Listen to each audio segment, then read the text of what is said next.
wat dink jy? Chanel, wat denk jy? Vriende, wat is jou gedagtes oor hierdie Bybelvers?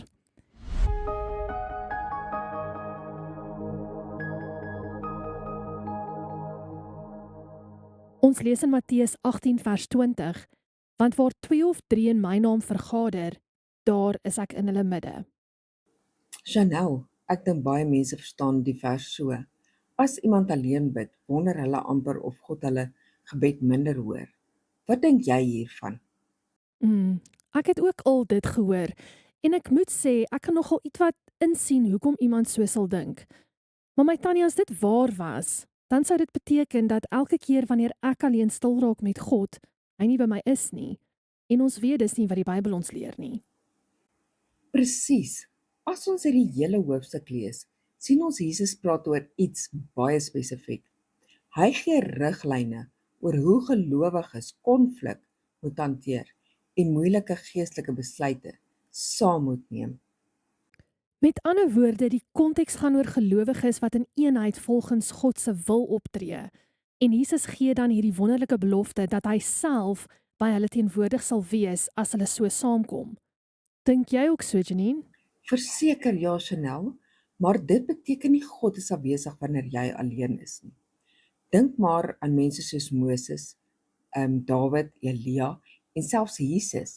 Hulle het dikwels alleen gebid en God het hulle altyd ontmoet.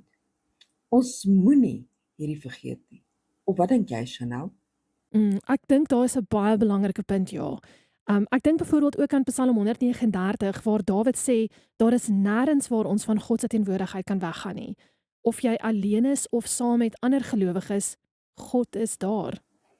Hierdie vers gee dus nie vir ons die voorwaarde vir God se teenwoordigheid nie. Dit gee vir ons 'n ekstra versekering dat wanneer gelowiges in liefde en in waarheid volgens sy wil saam staan, Jesus selfs tussen hulle werk. Wat dink jy, Chanel? Ek dink daai maak hierdie belofte nog mooier. Dis nie 'n beperking op God se teenwoordigheid nie, dis 'n bemoediging aan sy kerk. So volgende keer wanneer jy Matteus 18 vers 20 lees, onthou die konteks. God hoor jou wanneer jy alleen bid, maar hy beloof ook sy besondere leiding en teenwoordigheid wanneer sy kinders in eenheid volgens sy wil optree. En dit herinner ons daaraan dat ons geloof nie net persoonlik is nie, maar ook iets wat ons saam ander gelowiges uitleef. Maar vriende, wat dink jy? Los vir ons jou gedagte in die comments hieronder en onthou om die like knoppie te druk. Tot volgende keer. Wat dink jy?